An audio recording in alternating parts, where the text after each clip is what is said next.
Welcome to the Council of Better Business Bureau's podcast, The Bistro, where we will discuss today's hottest consumer trends, predict the future with consumer experts, and learn how elite businesses and entrepreneurs continue to push the envelope in today's marketplace. Hello, and welcome to The Bistro. Thank you for joining us. For the Better Business Bureau, I'm your host, Elaine Espinola. The fields of science, technology, engineering, and math have historically been highly male-dominated fields. Even as more women have entered the workforce in the last several decades, women continue to be underrepresented in STEM fields. On this episode of The Bistro, we are speaking with Dr. Gwendolyn Boyd, STEM advocate and engineer, to discuss how we can move forward in closing the gender gap by supporting, encouraging, and celebrating achievements of women in STEM fields, and the role women in these fields play in the business environment. Dr. Boyd is an engineer and a prominent advocate of science, technology, engineering, and mathematics education with a professional career of more than 3 decades at Johns Hopkins University Applied Physics Laboratory. Dr. Boyd was nominated by President Barack Obama and received U.S. Senate confirmation to serve as a trustee to the Barry M. Goldwater Scholarship and Excellence in Education Foundation in 2009, and later served on the President's Advisory Commission on Education Excellence for African Americans in 2014.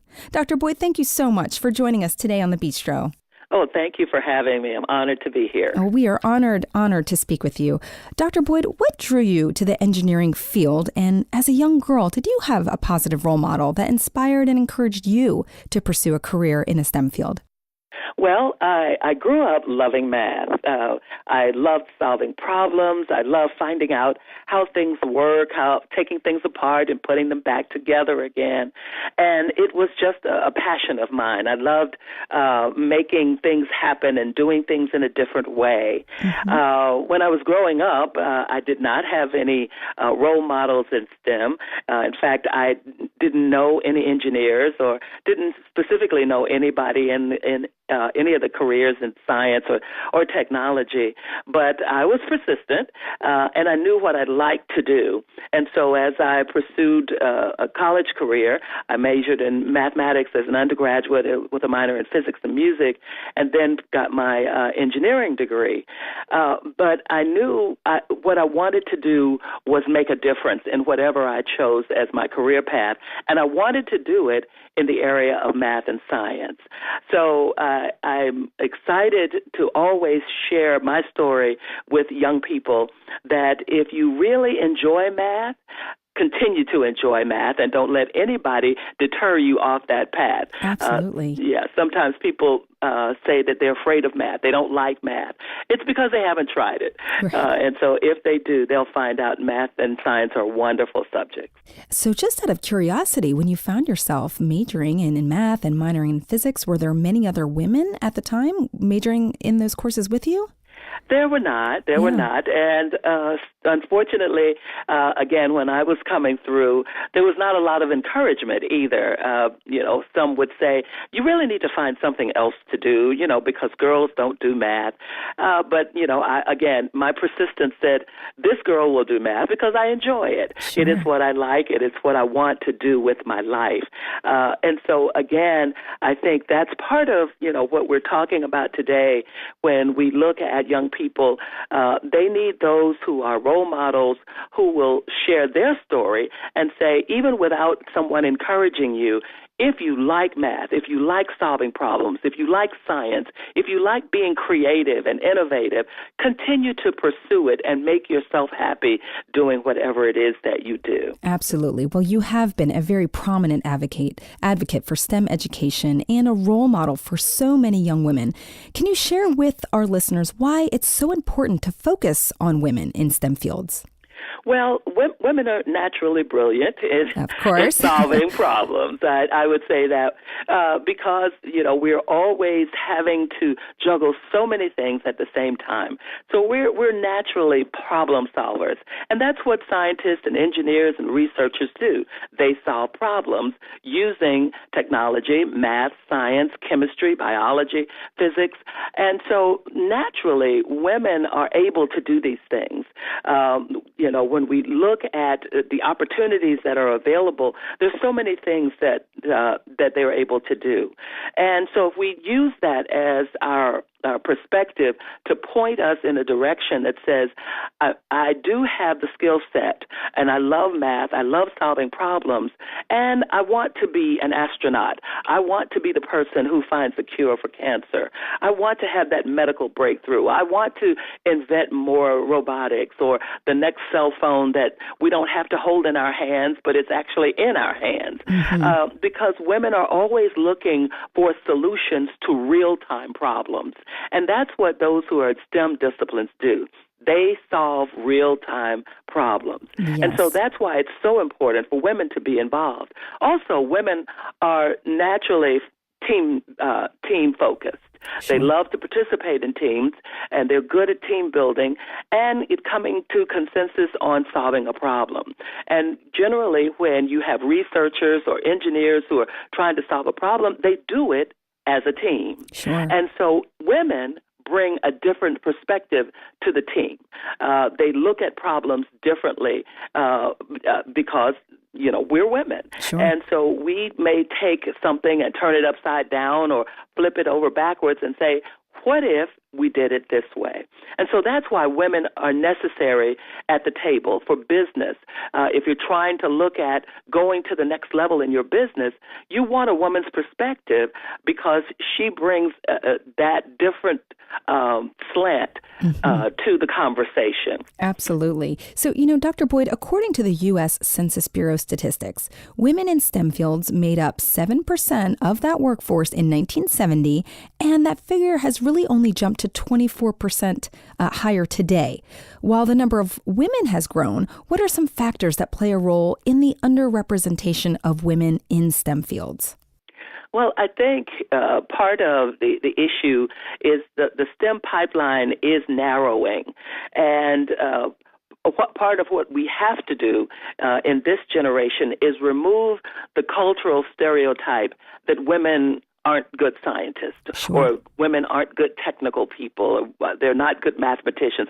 We have to remove the cultural stereotype and let young girls know they can do anything they put their minds to.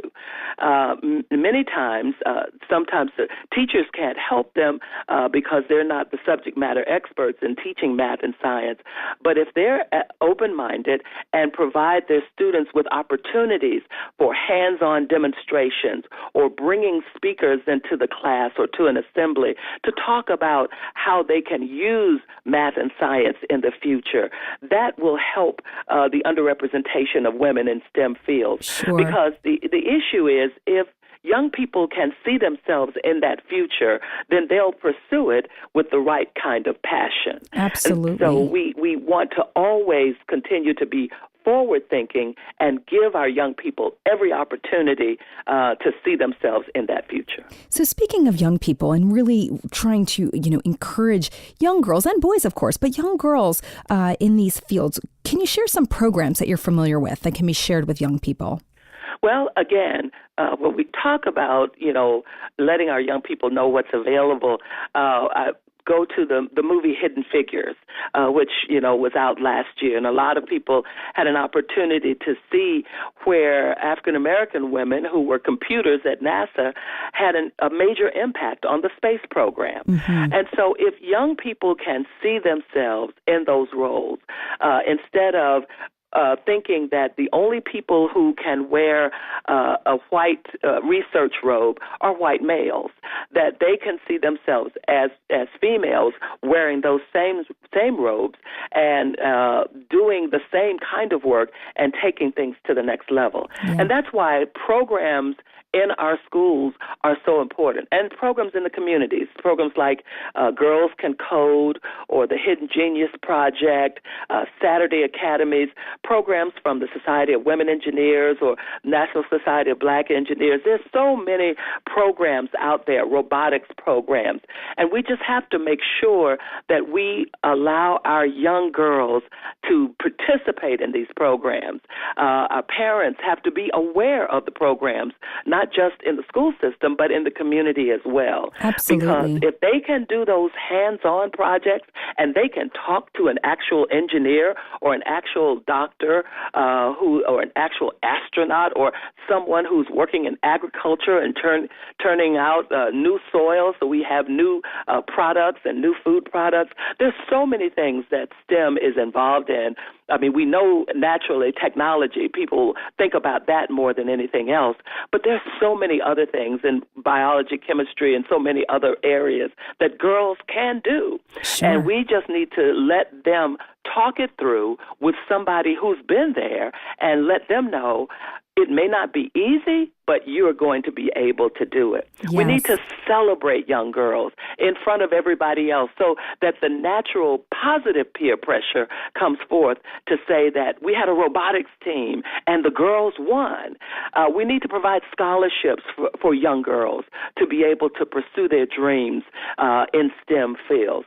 So there's a lot that we can do, but we also, again, just need to celebrate them and push them to their own potential, because the potential is there. Yes, well, I can see how you are such a strong advocate and why you are such a strong role model. I hear your passion coming through, and it's really inspiring. And I want to talk quickly about, you mentioned the movie Hidden Figures and the African-American women in that. And I know that there's not only a disproportionate number of women in STEM fields, but there's also a disproportionate number of women of color in STEM fields. Talk to me about the importance of young women from all diverse backgrounds to have inspiring roles in STEM fields. Absolutely. And again, if the pipeline is small for women in general, it's even smaller for women of color. But that doesn't mean that the capacity or the capability is small. It's the lack of encouragement.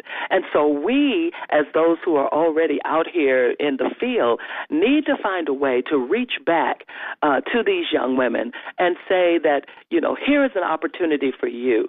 Do you have a dream? Do you have a desire? If you continue it, you can do it. And we are here to help you. So it means that we have to be intentional when we reach back, especially to young girls of color, and let them know that it's not about your exterior skin color, but it's about what's on the inside, your passion, your dream, your desire to do great things, to solve great problems, to be a researcher, to find a cure for something, to be that person who goes to Jupiter and Mars and all those things that you can dream of and things that we can't even think of right now. Sure, of course. Yes. These young women will solve in the future. Absolutely. Well, we are wrapping up here, and this has been such a great conversation. Speaking of encouragement and celebration, talk to us about the Women of Color STEM Conference and your role as the chair of this conference, and then just really quickly some of the benefits of participating in that conference. Sure. The Women of Color STEM Conference is a wonderful opportunity for those who are already in the field to come together, to encourage one another, to network, to find opportunities to talk about growth and innovation, and to be an encourager for the next generation. So it's not only for professional women to come together and be celebrated for the work that they are doing, but also for young women who are in college and even sometimes some high school girls to come to see these women already as professionals so that they, as I said earlier, if they can see it, then they can dream it. So they have an opportunity to see these women in professional roles with great titles and great attributes to their name, who have invented things, who have done great things in their own lifetime, and then it gives inspiration for the next generation to continue to grow.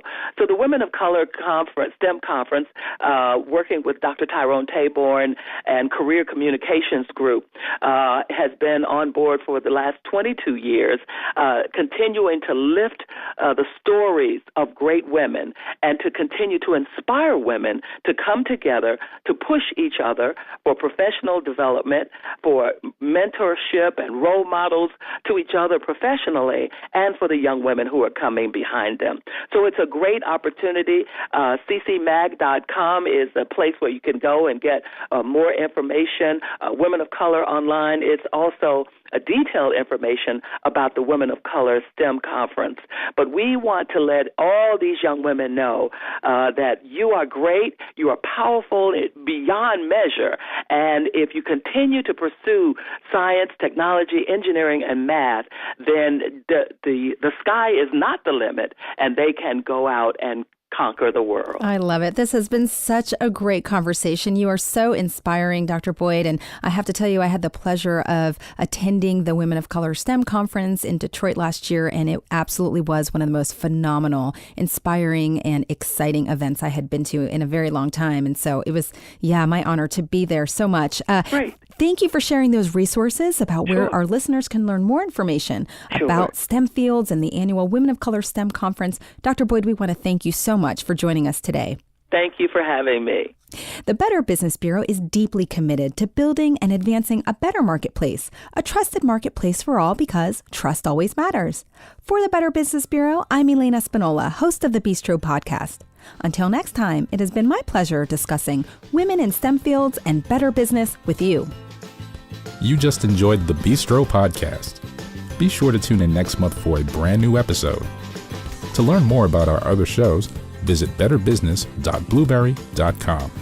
That's betterbusiness.blueberry.com and subscribe.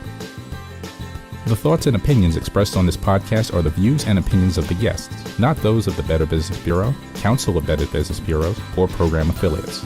This podcast is for information and educational purposes only and is copyrighted with all rights reserved. This podcast is protected by Blueberry's Terms of Service.